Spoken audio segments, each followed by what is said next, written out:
그리고 이란의 국영 TV에서도 최소한 10개가 파괴되었다고 확인했습니다.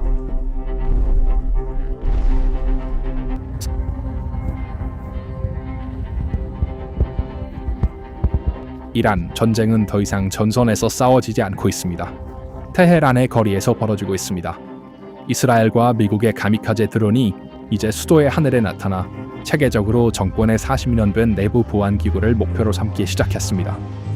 혁명수비대와 포위된 민병대가 도시 곳곳에 설치한 검문소, 모래주머니, 중화기, 민간인을 겨냥한 총구가 이제 하늘에서 내려오는 배회 탄약에 의해 불덩이로 변하고 있으며 정권은 이를 숨길 수 없습니다.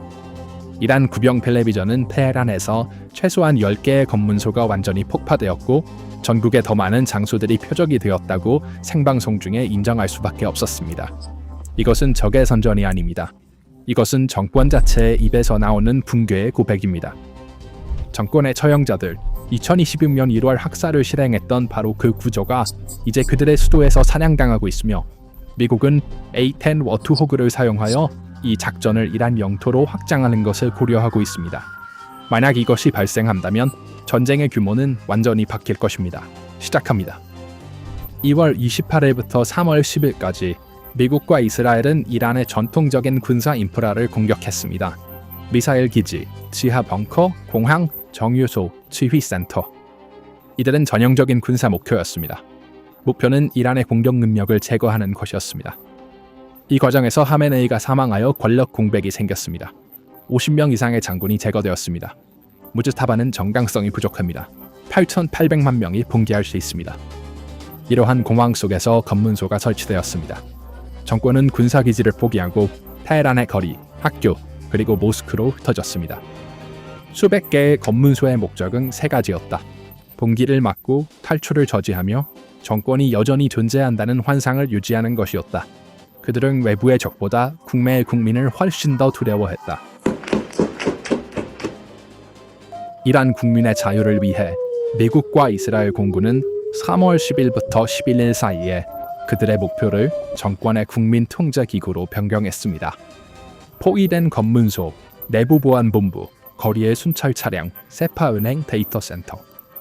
전쟁은 더 이상 이란의 군사 능력을 목표로 하지 않고 오히려 정권의 생존 능력을 겨냥하고 있습니다. 테헤란의 영공이 무방비 상태가 되자 연합군은 대규모 폭탄 대신 정밀 타격이 가능한 유도 무기를 사용하여 거리의 민간 방패를 뚫었습니다. 이 스마트 자폭 드론은 테헤란 하늘에서 조용히 떠다니며 목표물이 나타날 때까지 몇 시간 동안 대기할 수 있습니다. 그 중요한 순간에 포위된 민병대원이 민간인의 차량을 멈추고 괴롭히려 할 때 드론은 주변 민간인에게 해를 끼치지 않고 정확하게 목표를 파괴할 수 있습니다. 이 2만 달러짜리 드론은 정권의 인간 방패 전략을 완전히 무너뜨렸습니다. 현장에서 촬영된 영상은 이러한 정밀성을 명확히 보여줍니다. IDF가 공유한 공습 영상에서는 테헤란 주요 도로에 설치된 포위된 바리케이드가 열화상 카메라에 뚜렷이 보입니다. 모래주머니, 배치된 민병대원, 그 지역에 주차된 장갑차들이 보입니다. 드론이 몇 분 동안 상공을 맴돌며 목표 지역을 스캔하고 민간인 교통을 모니터링합니다. 그리고 그 중요한 순간 민간인 차량이 검문소에 남아있지 않고 모인 민병대원들만 있을 때 공격이 이루어집니다. 불덩어리, 검문소는 사라집니다. 이 이미지에서 가장 충격적인 세부사항은 이것입니다. 민병대원들은 어느 방향으로 도망쳐야 할지조차 모릅니다.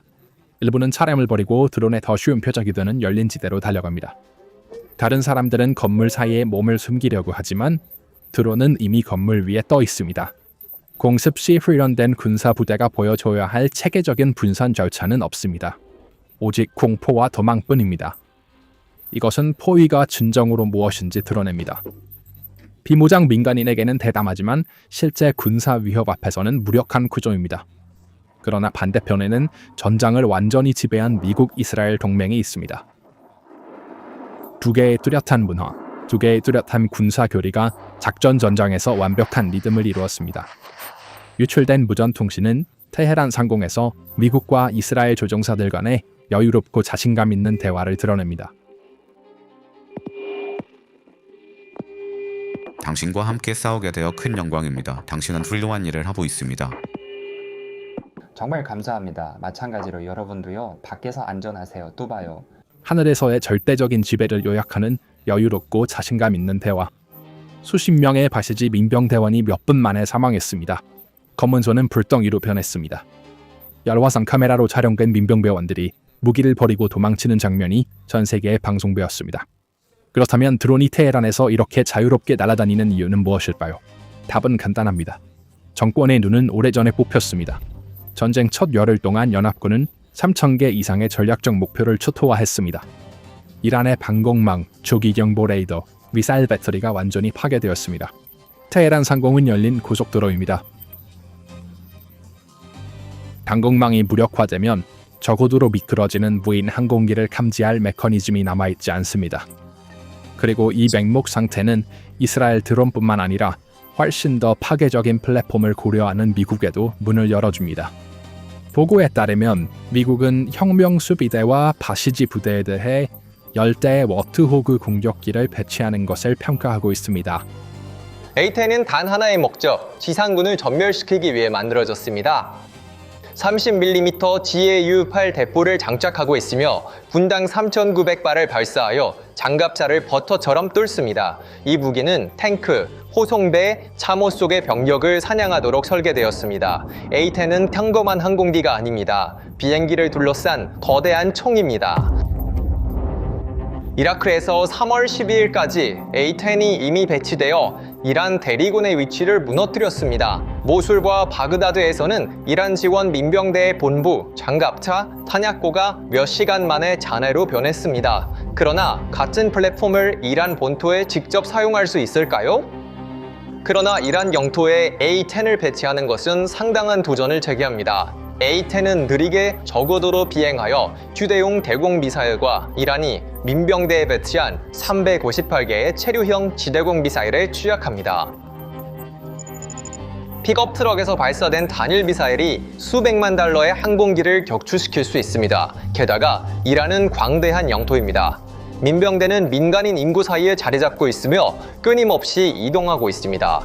A10은 개활지에서 위치를 파괴할 수 있지만 테헤란 거리에서 섞여 있는 바시즈 민병대를 추적하는 것은 완전히 다른 도전입니다. 그리고 지금은 드론이 이 작업을 정밀하게 수행하고 있습니다. 진정한 힘은 이들의 결합에 있습니다. 드론이 도시 내 검문소를 체계적으로 타겟으로 삼는 동안 A10은 넓은 지역의 민병대 위치, 장갑차 행렬, 그리고 물류선을 제거합니다. 드론은 메스를, A10은 대형 망치를 상징합니다. 둘이 함께 배치되면 그것은 정권의 지상군에게 전면적인 종말 시나리오입니다. 군대를 내부에서 부식시키는 것은 적의 무기가 아니라 자신의 지휘관들의 배신입니다. 그리고 지금 이란 거리에서는 완벽한 도미노 효과가 펼쳐지고 있습니다. 수십 개의 검문소 파괴가 테헤란, 이스파한, 시라즈의 민병대 사이에 대규모 공황을 촉발했습니다. 사람들은 자신의 차례가 왔다는 것을 알고 있습니다. 그래서 그들은 무기를 내려놓고 자신의 자리를 버리고 있습니다. 그들은 제복을 쓰레기통에 버리고 민간인들과 섞이려고 합니다. 그들이 거리에서 앉아 기다리는 동안 명령을 내린 IRGC의 최고 지휘부는 이미 지하로 숨어버렸습니다. 최근 정보 보고에 따르면 본부가 공격받은 이란 장군들이 민간 병원에 숨어 지휘 본부를 그곳으로 옮겼다고 합니다. 이는 군대의 전술적 후퇴가 아닙니다. 마피아 조직이 쥐처럼 구멍으로 도망치는 것입니다. 자신의 목숨을 구하기 위해 병원에 있는 아픈 민간인과 부상자를 인간 방패로 사용하는 정도로 타락한 지도부. 전쟁의 규모와 이란의 절박한 책략이 너무 불균형해져서 미국 본토까지도 보도의 경계 상태에 들어가게 되었습니다. 이는 중동만의 문제가 아닙니다. FBI의 공식 성명은 이 위기가 국경을 넘었다는 것을 보여줍니다. 연방수사국은 캘리포니아 당국과 개빈 뉴섬 주지사에게 직접 경고하며 미국 서부 해안을 목표로 하는 이란 혁명수비대의 드론 또는 해상 지원 비대칭 공격에 대해 경계할 것을 조언했습니다. 드론 공격과 관련된 더 넓은 우려와 관련하여 우리는 그 정보를 알고 있습니다. 전쟁이 시작된 직후에 설립한 주 운영 센터를 통해 협력적으로 작업해 왔으며 비상 서비스 사무소와도 협력하고 있지만 우리가 받은 정보를 전달하고 있다는 것을 알고 있습니다. 정권이 상업적으로 위장된 선박을 통해 중국이나 대양을 넘어 미국 본토에 대해 소규모 행동을 계획할 가능성은 우리가 방금 언급한 내가 망하면 세상을 함께 망하게 하겠다는 정책의 직접적인 연장선입니다. 이 구조는 민주주의와 제도를 무시하며 한계가 없음을 보여줍니다. 자신의 집에 불을 끌 수 없는 사람이 이웃의 집에 불을 지릅니다. 이것이 바로 지금 이란 정권이 하고 있는 일입니다.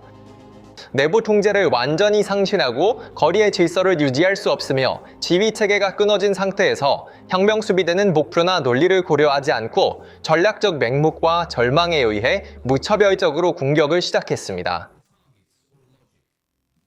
이란은 갑자기 군사적 정당화 없이 북제 상선, 아랍에미리트의 푸자이라 석유 저장 시설, 오만의 살랄라 항구를 자사의 드론으로 공격하기 시작했습니다. 이러한 공격은 너무나 무모하게 수행되어 이란 영해를 항해하는 동맹국으로 간주될 수 있는 이라크 소유의 유조선까지 공격했습니다. 생각해봅시다. 목표는 군사기지가 아닙니다. 이스라엘의 군사적 존재도 아닙니다. 그것들은 민간 석유시설과 국제 하운 경로, 즉 세계 경제의 생명선입니다. 테르시아만을 지나던 중국 선원들이 휴대전화로 촬영한 영상은 파지라 상공에서 패트리어트 공중 방어 시스템이 이 미사일을 요격하려고 시도하는 순간을 보여주었고 이 장면은 전 세계에 방송되었습니다. 이란산 샤헤드 드론이 민간 중국 화물선을 지나 오만 살랄라 항구에 거대한 연료 탱크를 지옥 같은 불바다로 만드는 장면. 그렇다면 왜 정권이 이런 일을 하는 걸까요? 이는 내가 망하면 세상도 함께 망하게 하겠다는 교리 때문입니다.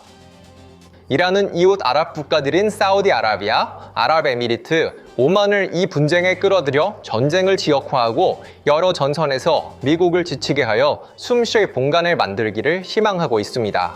그러나 이것은 파산한 사고방식의 마지막 실수입니다. 이라크 동맹국의 유조선과 지역 내 중립 상업 선박을 공격하는 것은 이 정권의 판단이 내부뿐만 아니라 외부에서도 얼마나 심각하게 흐려졌는지를 보여줍니다. 이것은 더 이상 국가의 사고방식이 아닙니다. 이것은 궁지에 몰린 광견의 마지막 절박한 몸부림입니다. 테헤란 거리에서 일어나고 있는 일은 일상적인 군사작전이 아닙니다. 이것은 폭력의 그물망 속에서 스스로 무너지고 있는 40년 된 억압체제의 붕괴입니다. 정권은 거리 한복판에서 비무장 여성들을 구타하고 젊은이들을 클레인에 매달고 2022년에 마우사 아미니 시위대를 총으로 쏘고 2026년 1월에 민간인 학살을 자행하며 그 권력을 시험했습니다. 포위된 검문소는 거리에서 그 권력의 실체적인 표현이었다. 모래주머니, 중화기, 민간인을 겨냥한 총구. 40년 동안 아무도 그 검문소에 의문을 제기하지 않았습니다. 이제 실제 군사력에 직면했을 때 그 검문소는 몇 초 만에 재가됩니다. 민병대원들은 배회하는 드론의 목표 화면에서 작은 흰색 도망가는 픽셀로 변하고 정권의 자체 텔레비전도 이를 인정할 수밖에 없습니다. 장군들은 병원에 숨고 있습니다. 민병대원들은 제복을 벗고 도망가고 있습니다. 세피아 은행이 타격을 받았습니다. 급여를 지급할 시스템이 남아있지 않습니다. 절망에 빠진 이란은 자국 동맹국의 유조선을 공격하고 있으며 미국은 A-10을 현장에 배치하는 것을 고려하고 있습니다. 그렇게 되면 정권의 지상군이 숨을 곳은 없을 것입니다. 테헤란에서 맹렬히 타오르는 모든 검문소는 단순히 공격받은 군사 목표물이 아닙니다. 그 불길은 40년 동안 그 거리를 인질로 잡아온 구조의 붕괴를 물리적으로 증명하는 것입니다. 그리고 검문소가 폭파되었다고 선언하는 정권의 화면은 40년의 끝의 시작을 알립니다. 전쟁은 더 이상 전선이나 사막, 국경에서 벌어지지 않습니다. 전쟁은 수도의 거리, 정권의 심장부로 직접 찾아왔고 정권은 더 이상 값을 내놓을 수 없습니다. 왜냐하면 값을 줄 수 있는 사람들은 죽었거나 도망쳤거나 병원에 숨어 있기 때문입니다. 그래서 이에 대한 당신의 생각은 무엇인가요? 댓글로 당신의 생각을 공유해주세요. PPR 글로벌의 독점 분석을 계속 업데이트 받으려면 채널을 구독하고 알림을 켜는 것을 잊지 마세요.